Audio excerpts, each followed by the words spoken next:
Welcome to Life in Accounting, the Where Accountants Go podcast. Life in Accounting is the podcast for everyday heroes like you working in the accounting profession. Are you ready to hear from accounting influencers, thought leaders, visionaries, and other professionals leading change in the accounting world? Then stay tuned for Mark Goldman, a CPA, the owner of Where Accountants Go, and your host. Welcome to Life in Accounting.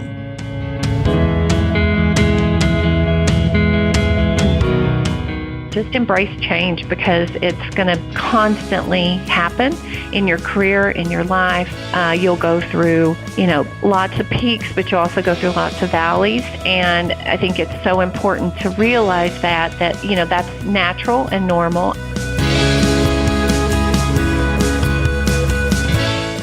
Hello, everyone. I'm Mark Goldman, a CPA and your host for Life in Accounting, the Where Accountants Go podcast.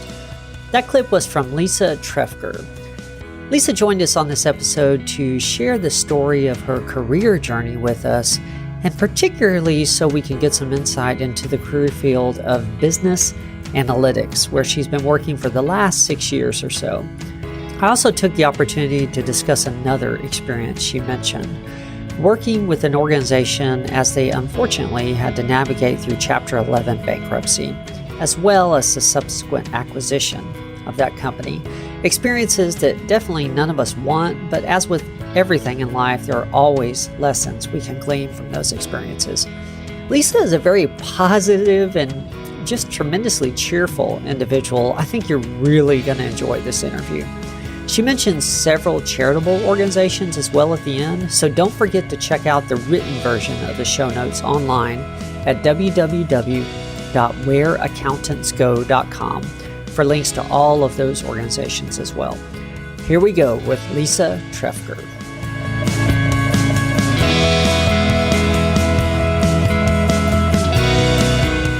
Well, good morning, Lisa. Thank you for joining us today. I know this is going to be a really great episode. You've got a unique background, and I know it's just going to be of wonderful benefit to our listeners. Thank you very much. Thank you so much, Mark, for having me. I'm really excited to be on a podcast. I've always had this vision of doing a podcast. I don't know why, so just know you're making someone's dream come true today. And I know before me, a lot of wonderful people have been on your podcast, and two in particular that I know, Janice Flynn and Susan Huff, and I'm really honored to be a part of this episode. Well, thank you. That's wonderful. You're the first guest that's told me that I'm making their dream come true. So thank you very much. That made your day, I'm sure. It's making my day, so yes. Well, so that our listeners have a little background information. As Lisa mentioned, she was referred to us by a few previous guests, actually some of our most downloaded guests, actually. Lisa has some unique experiences, at least for us. So far on this podcast, she's working currently in a business analytics role, and I definitely want to delve deep into that. She's also had some previous experiences working with a prior organization as they navigated through Chapter 11. She's been with an organization through an acquisition, and so there's just going to be a whole lot of lessons that we all can take from this interview. So I'm really looking forward to it. Before we get into all that, though, Lisa, if you don't mind, I always like to start at the beginning so our listeners can get an idea of really where you came from and how you got to where you are today. What led you to pursue accounting in the first place as a career? Sure. I think that's a great question, and I've thought about that a lot, and I think most people do. Why did I choose accounting and a CPA specifically? How did I make that determination? Especially I'll reveal my age. I graduated in 1986 from high school from a very small town just west of Fort Worth. And back then, no internet, computers were just coming out. So, there wasn't a lot of information. And my parents were both school teachers. And my junior year in high school, when I was 16, we had to write a paper, just unlike, most people write papers in your English class about what we wanted to pursue as a career. And I remember very distinctly writing the paper and saying that I was going to be a CPA. And I don't really know, looking back, I think about that and I thought, how would I have even known what a CPA was? And the only thing I can glean was my best friend's mom worked for a CPA in town, the town I grew up in, for a very short period of time, about 3 months. And I remember her telling me, he was a tax accountant and a CPA, that he made a lot of money. And and I thought, well, hey, that sounds like a pretty good gig. So I think that's what I'm going to do. So that was my junior year. So my senior year in high school, I thought, well, I better take an accounting class just to even see if I like accounting. And so I did, and went to UIL competition, in our district, and actually placed pretty well. I think I came in 4th in the district, and thought, well, this might be something I can actually be okay at. I never thought I would advance. I was just like, I'd probably get a job after college if I get my accounting degree. So from there on, that was what I pursued. I actually went to a community college my first 2 years. We didn't have the money. My parents were both school teachers. We really didn't have money for me to go off to school. And then I transferred into the University of North Texas and graduated there in 1990. And I remember also about midway through in my junior year, I had this wonderful accounting teacher, and he was just fabulous. And I remember he was kind of setting the table the first week of class, and he was telling us all about the profession. And this was the first time I'd heard a lot about the profession itself. And one thing he said that always stuck with me after all these years, he said, if you like people, and he almost said them in these words, if you like people, then the accounting profession is probably not for you. And I thought to myself, it was really interesting. I thought to myself at that moment when he said that, because I kind of like people, but I said, I don't think I really like people. So I think this profession is for me.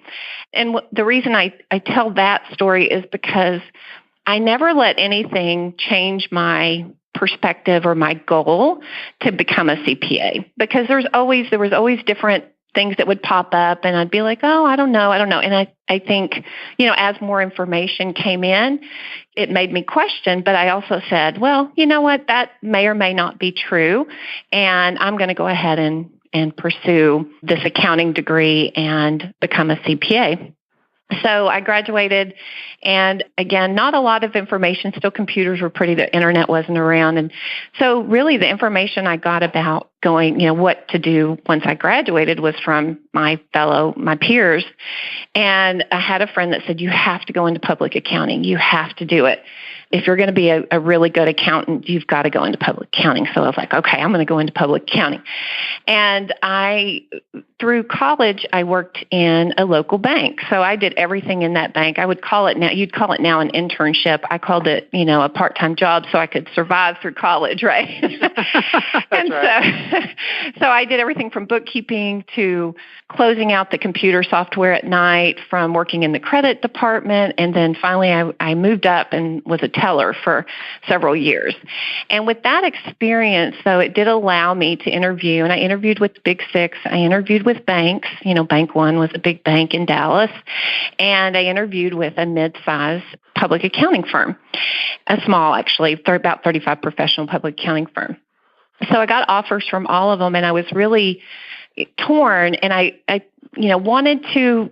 Everything said, well, go to the Big Six, that's kind of where you should go. But I really enjoy getting to know the people I work with. And I knew I guess I grew up in a small town, and so I kind of felt like, a smaller or mid-sized firm would be more attuned to my personality. Not that I necessarily knew all that at the time, but I did end up going to this smaller public accounting firm, and their primary clientele were financial institutions, so it fit really well. And that was the best experience. They were located in Dallas, and we audited financial institutions all in the area. And I do really encourage individuals who are planning to continue and get their CPA in accounting in general is to go into public accounting, because I think it provides such a wonderful opportunity for you to learn in a group setting. You do, audits together. Also, project management experience, essentially, because as you move up and become a manager, you've got these group of people, you've got a project, essentially, to audit the financial statements, and you really see the detail of every single account and aspect that builds up the financial statements of an organization. So for me, and plus you've got all the stakeholders involved, so there's a lot of communication that has to go on, and I really did enjoy my time in public accounting. And after public accounting, I ended up going to work for one of our clients. So I worked for Inwood National Bank, which was in Dallas. It still is in Dallas. Did compliance originally and then was controller for that organization. Then my husband was transferred. He was law enforcement, so he was transferred. And I actually went to work back for the bank that I originally started with through college and was VP of accounting for that bank for many years. And then from there, so primarily financial, public accounting, and banking industry. Then we moved here. My husband got transferred again. We moved to San Antonio. I've been in San Antonio 18 years. And I stayed home about 4 years with my children. I had 2 daughters at the time, and then, which I truly value that time that I did take off and spend just being mom. It was a wonderful experience. And then I was pregnant with my 3rd child. I have a son also, and a colleague of mine, a past colleague, was also in San Antonio, and she was working for a small refinery on the south side of San Antonio. At the time, it was Age Refining. She asked me to come and to be part-time controller, and so I did. She left, and then I stayed there for a total of 9 years. And as you mentioned, that's the organization that moved into a Chapter 11 reorganization and then was acquired by Newstar a year after the filing in 2011. And so I've been with Newstar since then, so going 6 years now at Newstar. And as you mentioned, part of a complete Chapter 11 bankruptcy situation and then an acquisition and transferring from Age is a very, very small refinery, 12,000 barrels a day. We had about 100 employees, moved into a Newstar Energy, which is a 500 at corporate, but total 1,500 company, large company in my mind, and have been here 6 years and mainly responsible for the analytical side of the business. Wow. Okay. Thank you. I have a few questions because I want to just fill in some gaps before we move into that in case I forget. I'm curious, how long were you in public before you moved out with that bank? I was in public for 4 years. 4 years? Okay. Yes, 4 years. And I remember someone saying, you have to do at least 4 years. And, public back then, too, and I know it's still very, it's stressful, right? There's a lot of long nights and weekends when you're in busy season. And I even remember in that time in the early 90s, there wasn't a lot of flexibility, and it was a pretty stressful environment. And I always thought that I would like to move into an industry and be a part of an organization like a bank. And the bank that I went to was in an acquisition mode. And so that was really exciting because I got to be a part of a lot of the due diligence that they performed. And so that was an exciting transition for me as well. And just in general, banking is such a mature organization, and they have a tremendous best practice in place. I learned so much in terms of processes and procedures and those foundational things through my experience in banking that I've really taken with me as I've moved into other, now the energy business. Still foundationally, your organization and your financial structure has to be set on best practices. And that is so important from an analytical standpoint, because if you set up a business unit in any company, but like in a large company, and you haven't really developed all the processes and procedures and controls, it makes it very hard to analyze that business and determine what the variances are and what's driving the positive or negative margins. And so that's one of the things as I've come here, I was able to besides the analytics, also back up and use a lot of the experience I had from my banking industry experience to ensure that there's those foundational things so that you get good information on the other side of it with respect to the financial results. And you can therefore analyze and explain to management what the variances are, what the important issues are that need to be addressed by management. Okay. I also didn't know about the time out of the workforce, and I know that is of interest, to some individuals. I'm curious, how long were you a stay-at-home parent, and then how did that transition work, getting back into the workplace? Did you find that difficult, or was the right opportunity available at the right time? Or? Yeah, absolutely. Both, I think, is the answer. I was out approximately 4 years, and I stayed home primarily. It didn't work outside the home, and just took care of my girls. And like I said previously, it was really the best time of my life. I considered it a season. It was a hard decision to make because I do love to work, and I love going to work every day and, being part of the workforce. But a decision that I made very consciously to take that time and be present with my kids, because I knew that I wouldn't have that again. And by the time, though, I was pregnant with my third child, this opportunity came up. And again, a lot of, I think, the opportunities that we have in our career and our life are based on connections that we've made throughout our career. And that's why it is so important to develop relationships with your colleagues. And you never know in the future where the right opportunity just presents itself for both of you. And so my previous colleague from Dallas was here, needed some help from a controller standpoint. And again, she allowed me to work on a part-time basis. So since I had 2 at home and 1 on the way, that worked perfectly. It was still difficult. It was still challenging because just when they're little, inherently that is the case.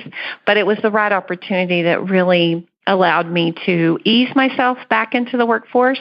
And then she subsequently left the organization. And when she left, I did end up moving into a full-time position. With 3 children, that was challenging. One of the things that me and my husband decided was that quality was more important than quantity, and he actually ended up stepping back. He was in law enforcement, which is a very difficult profession for 2 working parents, and he was specifically in narcotics. And what that meant was that at any point in time, he could be called away, and I would be left doing everything and having to manage everything by myself. And that was really challenging, working full-time with 3 small children. So he actually stepped away and retired early from law enforcement and took on the primary role of taking care of the kids at that point, as well as we started our own business in real estate investing. And he manages that still to this day. And that was over, 10 years ago that he did that. So that helped me then kind of move into and be able to manage my career with more flexibility. If I needed to stay late, I was able to do that and still able to do that. And I know a lot of people don't have that. And I really admire people that can balance all those things. We just felt for our family it was most important. And I know for me personally, is it to have one of the parents there and be able to be present in the kids' lives. So we kind of tag teamed that in terms of, him working and me working, and he works. It's just he has the flexibility of working from our home and still managing the kids. And they get so busy, and they are, kids are active, and there's so many things that they can participate in, and you're pulled in a lot of different directions. So that really did help me in my career path and in my journey to each of my steps in terms of my career. Okay. Well, thank you. I know that's not something that either one of us probably planned to talk about, but I know that's the right decision for many people, and it's a hard decision at the same time. And so I appreciate you being open about that, because I really do think that's going to be helpful. Yes. To some people that may be in that same So thank you. Absolutely. Well, let's talk about business analytics. Tell us about your role now. I mean, how do you spend your days? Yeah. Sure. What does that really mean? What do you do? Well, what's really exciting, so I've been with Newstar 6 years, and I've been in the analytical role up until the last about 3 months. I've actually transitioned to a special project, but it's still in that same skill set. And so I think that's what's really exciting, because I think accounting, you get your accounting degree and your CPA and you go into a business, and there's definitely a breadth and tremendous roles that you can take on in the financial pieces of the business. I always personally liked the operations, understanding how everything works. And when you want to know that information, and you spend a lot of time understanding process flows in terms of, okay, operationally, this is how the business works. Then you take the numbers that are resulting, and you get to really dive into and figure out what's really going on. And then putting that in simple, when I say simple terms, I mean, obviously, so that anyone in your business at the business unit levels, whether they're an engineer, whether they're your CEO, managers that don't necessarily have an accounting background, putting those into terms so that they can understand it as well. And I love doing that. I love telling a story, essentially, is what you're doing. So in my mind, too, analytics is very much technical, and you're using, both sides of your brain, though. It's also very much an art. And the art side of it is so important, and I think that gets missed because you think analytics and you're just like this, you're just going to sit and you're going to look at numbers all day, and you do. You look at a lot of numbers, so I definitely do that. But they all really tell a story, and you're trying to pull out that story. You're trying to understand from the management's perspective what's important and what are the drivers of this business, and how can we best manage this business. And so you have to measure everything in order to effectively manage it. So we try to measure and manage the business in a way that communicates that effectively back to the business managers. And what's really, I think, exciting about the opportunity to do that is you get to work with a lot of different departments. So because you're doing a lot of financial analytics, so that means I do budgeting, we do forecasting, and then we analyze results, right? So I have to work with all the different departments. So I get to work with the accounting department, which has amazing people who also understand the businesses at that level, and I get to work with the business managers who might be engineers, they might be traders, they're definitely from different backgrounds, and then really putting it all together so that we all have one story, because as you can imagine, a marketer or a trader, because specifically I was in the fuels marketing group, which has to do with trading fuel. And so we have a hedge book, we have a risk book, and there's derivative accounting associated with that. Well, they don't really want to know how derivative accounting works, but they kind of have to. So we have to be able to explain to them why their financial results were one way because of the way accounting requires us to record things. But we also don't want it to get in the way of them doing deals and making money. So, but we all have to have the same story, because what I experienced when I first came in is we kind of all had different stories. The marketer had one story, the accounting people had a little different story, and then me on my end as the analyst, I might even have a slightly different story. So we really worked hard to come up with, okay, we all have to get on the same page, and there has to be a cross-functional alignment in order for us to effectively manage this business and understand the business. Because as you can imagine, if everybody's in a different place, then the analytics isn't going to make sense to anyone. So it's really an interesting role in an organization because you do get that opportunity to work with a lot of different groups. And I think that really helped me then, and it gives you the opportunity to move into different roles within the organization. So as I mentioned, I recently was put into a project management position for a very large software implementation that Newstar is undertaking, where we're going to centralize and streamline all of our contracts. And Newstar has terminals and pipelines all across the United States. So as you can imagine, we have contracts all across the United States. We have a location in the UK. We have a Canadian location. We have one location down in St. Eustatia. So this is a big undertaking and requires a lot of organization skills, very similar to my analytical requirements, right? Organization, communication, and really driving to deadlines and timelines and things like that. So I think that I would really recommend anyone that is moving into a career that they look for opportunities in analytics, because to me, that's where all the fun happens, right? That's where you can really tell a story. You can look at numbers and analyze numbers, and you work that analytical side of your brain, and you have to understand process procedures and accounting rules. But then you get the art side, because some of it's not that straightforward, and there's that understanding that you kind of have to put like several pieces together and explain it in a way that everyone can understand it. Okay, wonderful. Yeah, I'm glad you sort of segued into that, because I was curious if I'm getting ready to get out of college, mm-hmm. or I'm early on in my career, are there any paths or preparations you think someone in that position could make that would help them be more attractive for an analytics role?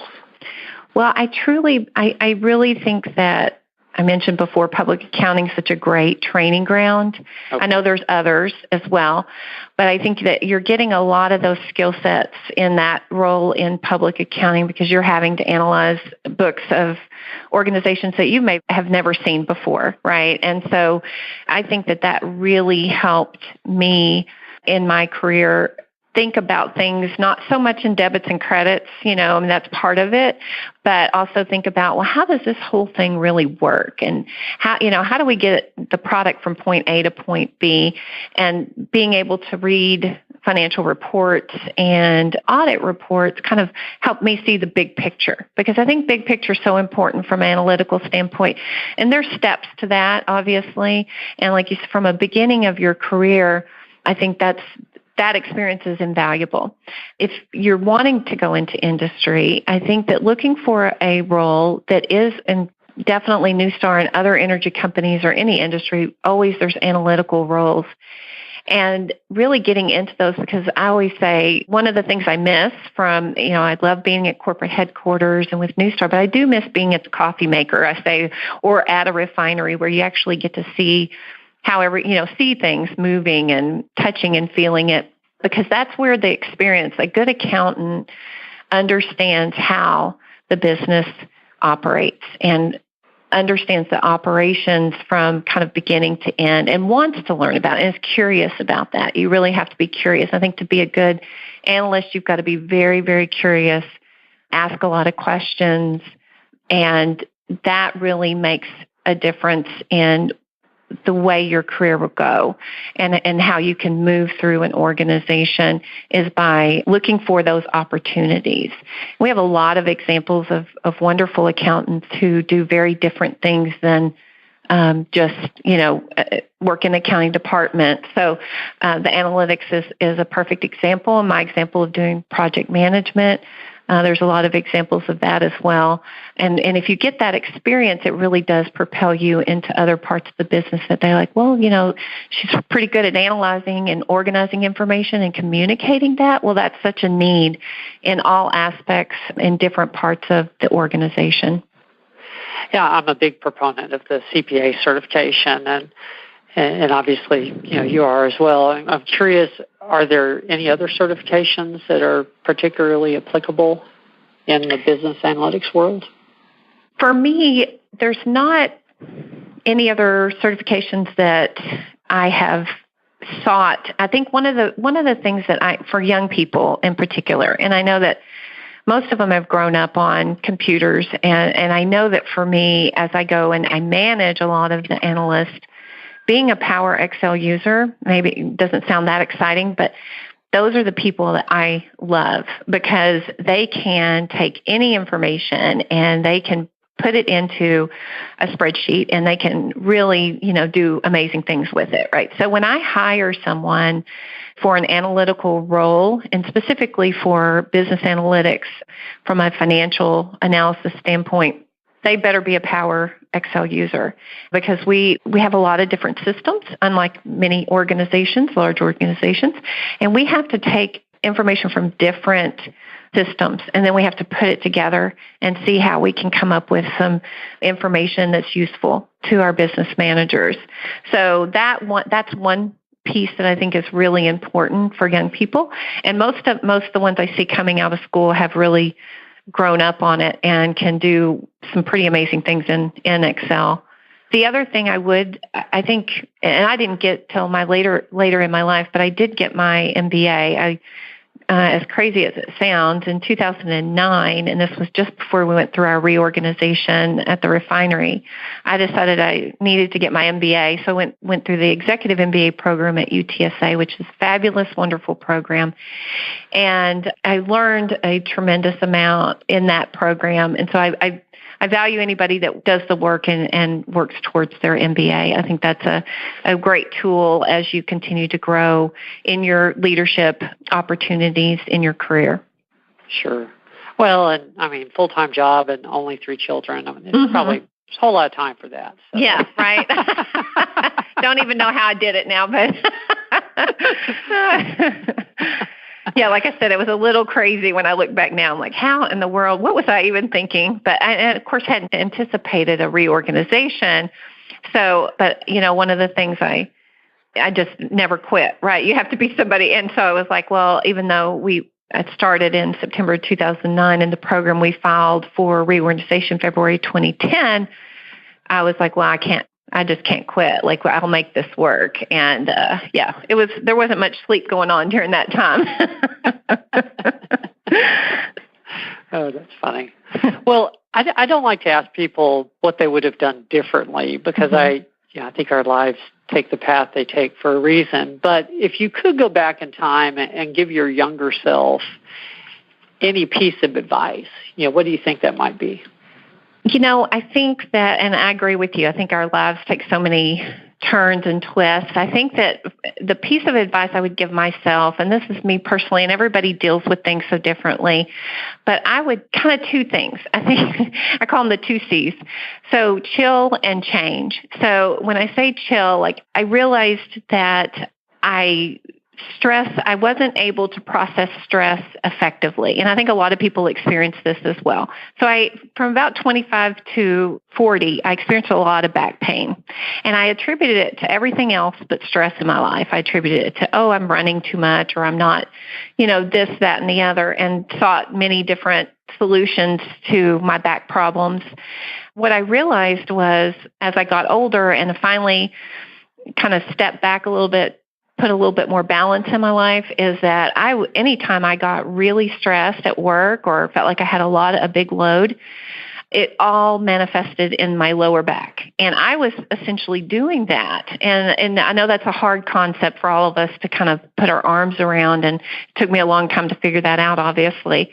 And now I have different techniques, whether it's yoga, relaxation, that I do in order to manage my stress. I'm much more effective. I have much less pain in my life. And so I would definitely tell myself to just chill out a little bit and to not get so stressed.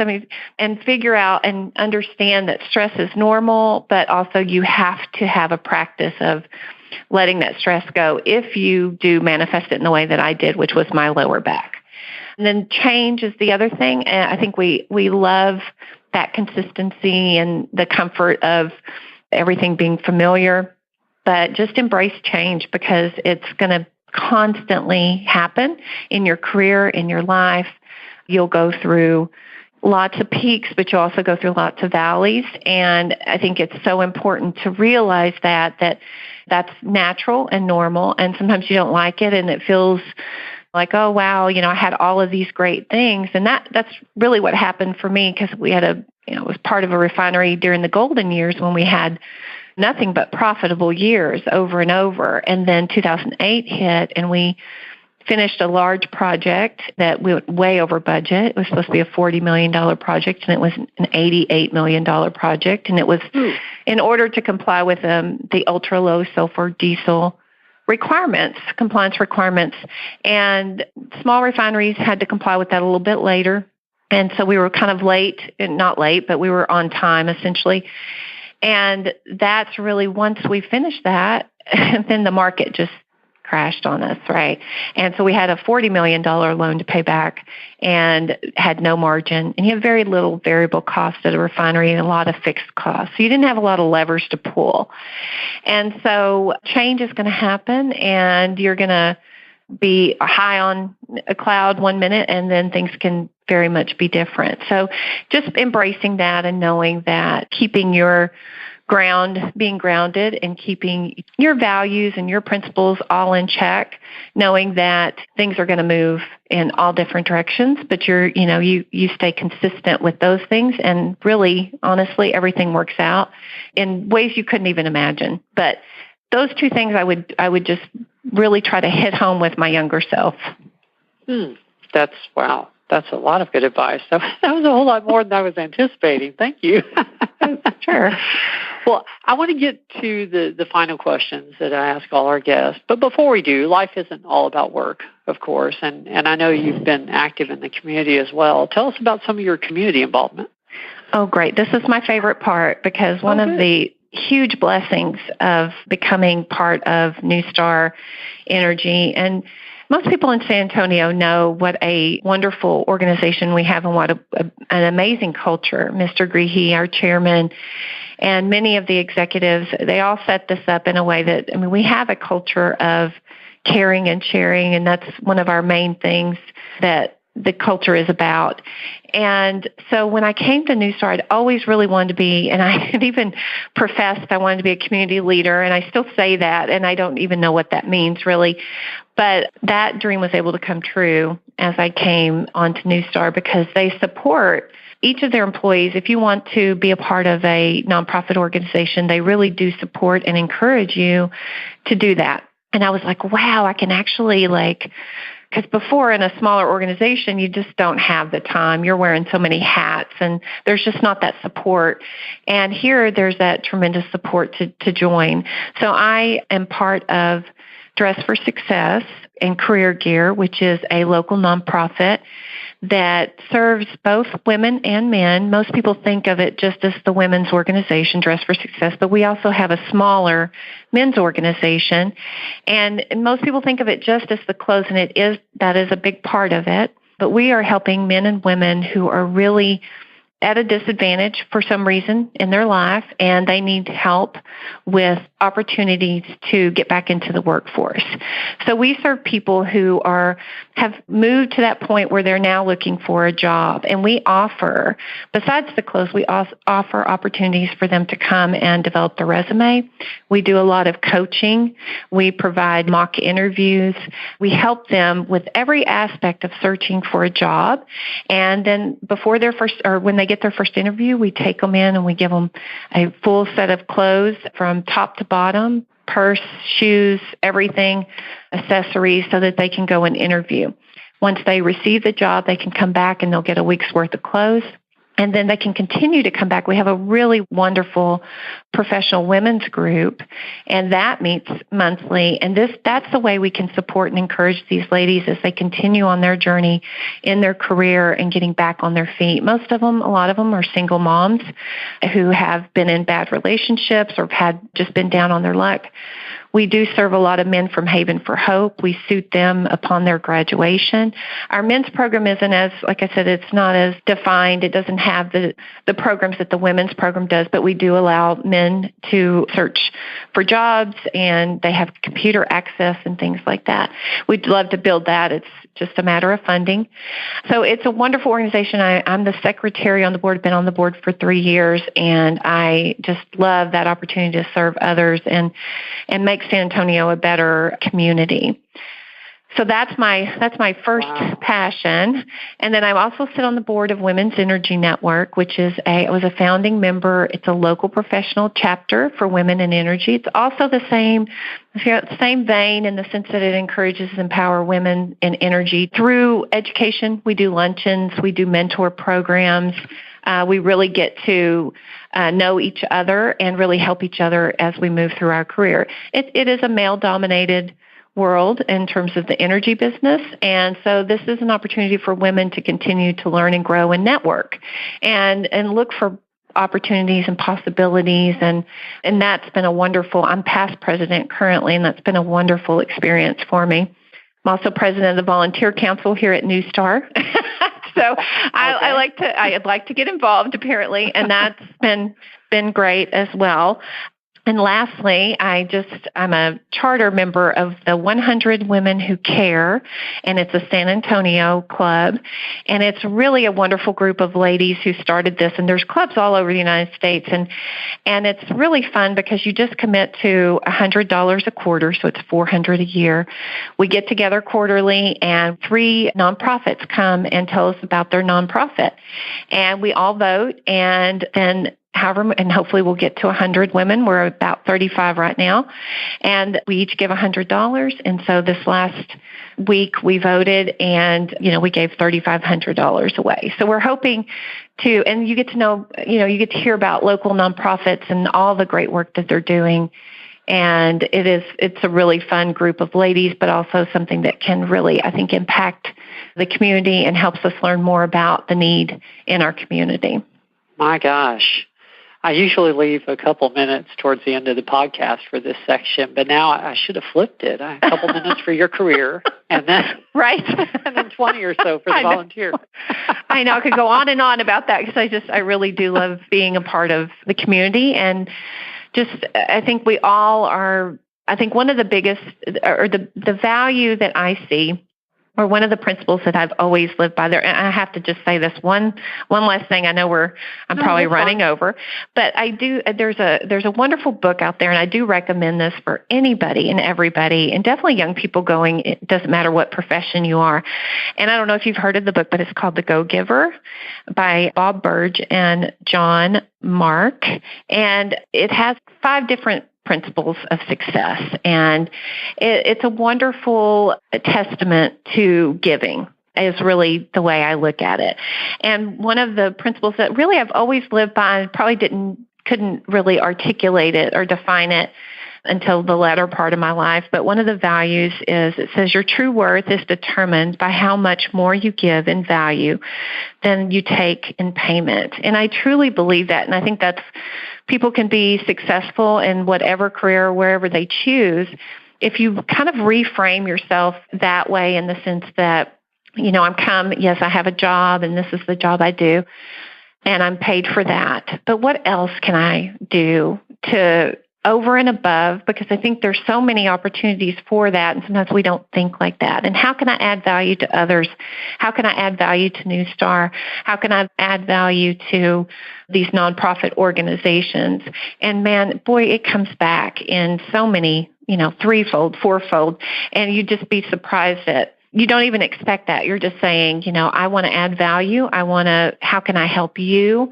And it's amazing what happens in your life and what opportunities open up. So that's one piece of advice I love to give my kids, but they don't listen to me so much. So, so maybe I have the ears of somebody else, right? But just kidding, I have wonderful kids. But that's really important principle to live by. And I've seen that by example. My previous owner of the refinery, his name was Al Gonzalez, and he was the same way. He always gave back to the community. He's always given to employees. Mr. Greehey is the same way. That generation really set that great example, and I think that we have to continue that. Yes. Well, I'm going to put links to all those organizations in that book and the show notes that go on the web for this. I did have one question. Mm-hmm. I've heard of Dress for Success, obviously. Career Gear, I had never heard that. Is that part of Dress for Success, or is that? It actually, Dress for Success is a national organization. Okay. And the Dress for Success locally here in San Antonio, our parent company is Successful Connections. So we run Dress for Success, and then there's a separate company called Career Gear. So not every Dress for Success has Career Gear. We chose to do that because we saw the need for the men as well as the women. Okay. So we're located down right across from Haven for Hope on Frio Street, and men can come there as well. And there we accept donations of suits from men and women. And the same thing, we will suit a man if he's going for an interview. We will suit him top to bottom with, everything he needs to look professional in his interview. So it is a part of Dress for Success in the sense that Successful Connections contains both of those organizations. Okay. Thank you. Thank you. Well, getting to the final questions. Number one, what has been your proudest moment? My proudest moment, I think, from a career standpoint, I think making it through that Chapter 11 reorganization and maintaining my integrity. And when I say that, I don't mean that necessarily my integrity was compromised, but it's a very difficult situation. Everything is very much scrutinized and, of course, right? And so then you have, besides the bankers in there scrutinizing everything from top to bottom, then you have organizations that are looking at and doing their due diligence, scrutinizing everything top to bottom in order to maybe make an offer on the asset. And I think that actually making the decision, I had to make a decision at the time about midway through the bankruptcy. And we were in bankruptcy for a full year, which is a long time for a reorganization. But due to some circumstances, we had a large fire at our loading rack, which enabled the loading rack, and we had to rebuild it, and nobody was going to buy it in those conditions. So that pushed us a lot longer. And at midway through, the bankruptcy court decided that they would appoint a trustee. And a trustee comes in, then our CEO was asked to leave, and our trustee came in to run the rest of the bankruptcy to ensure that the secured and unsecured creditors received the highest value. That's the point. And I had the opportunity I had a close relationship with the CEO, and he wanted me to go with him to run his other businesses. And so on paper and in my head, job security, still money, financially set if I took that route. The other decision then was to stay and finalize the bankruptcy. But if I was to do that, I would for sure, anybody will tell you if in a management position, you won't have a job at the end of it because they come in and reorganize, right? So they're gonna put new people in all the positions. And so I knew for sure if I stayed that route, I likely wouldn't have a job at the end of it. And so I really had to make a decision, and it was a very, very difficult decision. For a lot of reasons, I ended up deciding to stay. And I think that was a proud moment because it was more about what was in my heart than what was in my head. Anybody on the outside would say, you are crazy. You should go with that CEO and run this other company because of the financial benefit, right? But I had such passion for the people and knew that by me leaving, not that they couldn't have sold it and done just fine probably with me leaving, but I did have 9 years of institutional knowledge. And I wore pretty much every hat in that organization. And so there was a lot, with me walking out the door, there was a lot walking out the doors. And so the trustee and the bankers and the bankruptcy court wanted me to stay. And of course, the CEO wanted me to go. So I had to make a decision, and it took a lot of reflection and prayer and those kinds of things to make that decision. And I decided to stay, which was not a favorable decision from the CEO standpoint. So I knew I'd be cutting off that relationship. And that was difficult for me because I enjoyed working with him.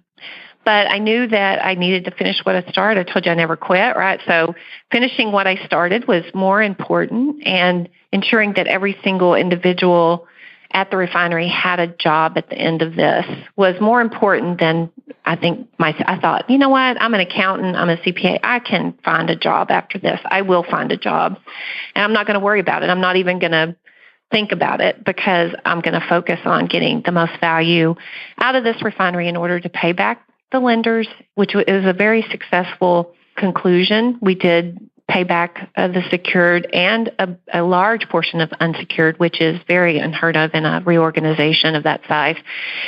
And then on top of that, what a blessing, because Newstar came in kind of last minute. And I have to say this was all divine intervention. It's the way I look at it. Newstar came in at the last minute and put a bid in and won. And Newstar, when they acquire an asset, they take every single employee. It didn't matter that we were in bankruptcy. They take every single employee and give them a home. And I was just like, I couldn't even, was speechless at that point, because the decision I made, which I thought was going to be which was very difficult and thought would end in me being unemployed. And of course, as I mentioned previously, my husband didn't work other than our other business, which couldn't support us. So it was a very difficult decision, and I do believe it was meant to be. And I came to Newstar and was part of an acquisition, and I was just amazed at the care they took at looking at each employee and determining where the best place to put them in the organization, and kept us whole, if not better off than we were previously.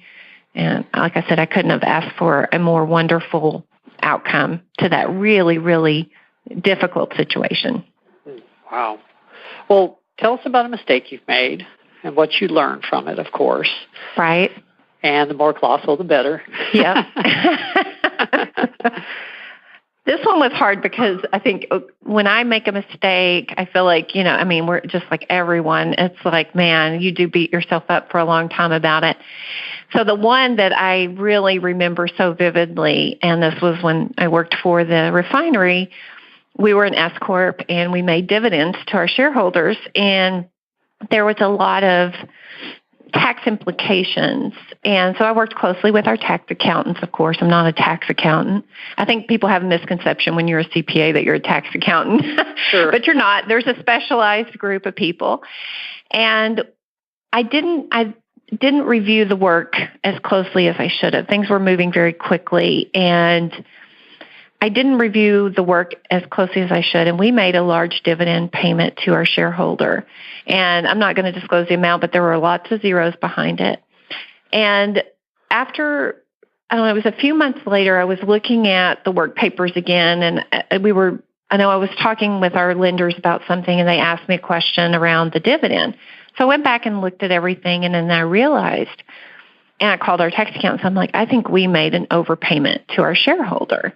And like I said, this was a large overpayment, lots of zeros behind it. So I knew, number one, that if I did make this mistake, essentially, our shareholder was going to be, and the money had to come back into the organization because it was a more technical tax situation, then he was going to be very unhappy, right? What a mistake, right?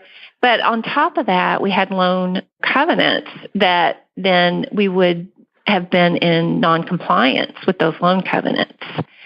And so there was this whole situation there was a lot of parts and pieces, a lot of people involved. And whenever I presented it to my shareholder that likely I had made this mistake and I hadn't reviewed the work as closely, and he was like, that can't be right. There's no way I'm going to pay back this much money. And I had to break it down and provide that information and say, yes, you do. Like, there's no other, I don't see any gray areas here, and we can't move forward unless you make that payment back to the organization. And so my credibility with him, I felt, was tarnished, as well as my credibility with the banks.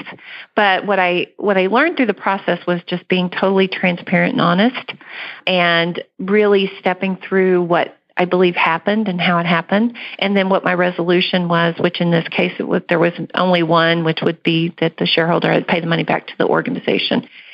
And I think the lesson learned from that was a big dollar amount mistake, is that we're going to make mistakes. Oh my goodness, we are. Sure. And hopefully they're not as large as that, but they can be. And I think that what's so important is that you are honest and transparent, and you walk through kind of what happened, but you also always have your solution or what you believe the answer is as you go to present the situation. And so I learned a lot from that. And many times in my life when I made a mistake, the best policy is just to be completely honest and transparent, and know that likely you're going to make a mistake again at some point. And when you can put it all out there and let them know that you weren't by any means trying to cause any, fraud or anything other than just a mistake that ultimately happened, then it really does, it works itself out. And like I said, the payments were made back, and the bank was that we didn't go into default on anything. So it worked out. It worked out for the best. Thank you. Thank you for sharing so much of that. I know this is a hard question for some of our guests, but I keep it in here because so many times what comes out of it is that whatever the mistake was, the important thing is that you own up to it quickly and work towards resolution. And so I like that being a theme on the podcast. So thank you very much. Well, the last question before we close down the interview, what's the best piece of advice you've ever received? This one is hard because I have had so much I've had wonderful mentors, and I think it goes back to exactly what you just said. I had a boss that I truly loved working for because he challenged me. And when I had a problem or a situation or something I couldn't necessarily figure out and needed to present to him, he would always say to me, well, don't come without a resolution. And what he meant by that wasn't like you have to have it. It doesn't mean you have to have it all figured out, because obviously there's a collaborative process in figuring out situations. But what he meant was, don't just come to me and plop the problem down and say, well, look, here's the problem, and then just, stop there. You really think through it, think about what that solution could be based on your experience and your knowledge. And it may not end up being that's the solution, but you've come and you've presented your ideas, and that, again, helps you to become a better communicator, a better analyst, because you're thinking through processes. And I think for me, that was one, I think I knew that, but I hadn't had anyone present it to me that way. Like, come with that solution. And so now when I do anything, like I think about from the person that I'm going to sit across the table at and present to, I think about what questions are they going to have? What other things should I think about before I get in front of them, and try to answer as best as I can all of those questions. And then you just have this wonderful opportunity to continue to collaborate and grow the situation to a final resolution. So I think that in itself, from a real technical career standpoint, was a great piece of advice. Thank you. That is, yes. When you have a problem, don't present it without a possible solution. That's right. That is wonderful advice for your overall career. Mm-hmm. Well, thank you, Lisa. This has been very helpful. When I go through the editing process, as I'm listening to the interview later on, I try to pick out a clip that's appropriate, for the beginning to give people an idea of what they're about to hear. And I'm going to have a hard time selecting the right clip. Well, I think that's a compliment. I don't know. Oh, yes, of course. Of course. Well, I appreciate that. And I really appreciate what you're doing, Mark. I am, as we talked about when we had our conversation previously, I'm a podcast junkie, as you are. Like, I love to listen to podcasts when I run.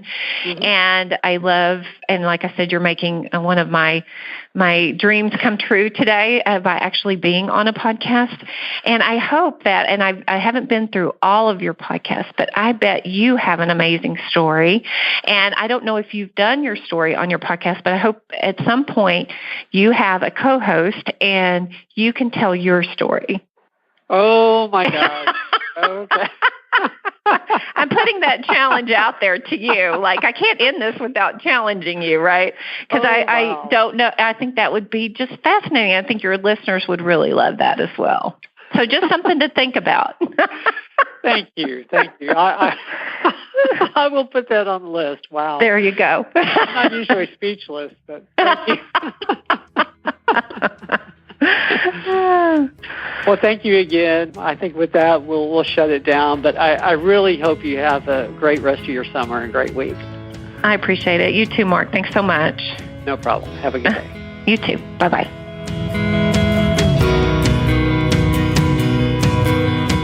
As I mentioned in the intro, you really just can't help but appreciate Lisa's positive energy. She really was fun to interview.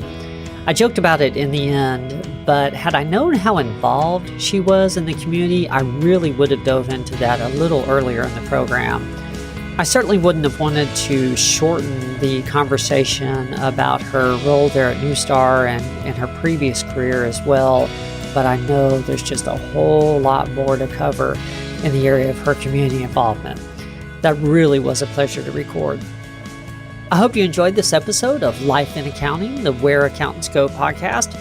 Please visit us online as well at www.whereaccountantsgo.com for their full show notes on all our 40 plus other episodes dating back to last October. I hope you have a wonderful week. Thank you so much for joining us. There's more to come.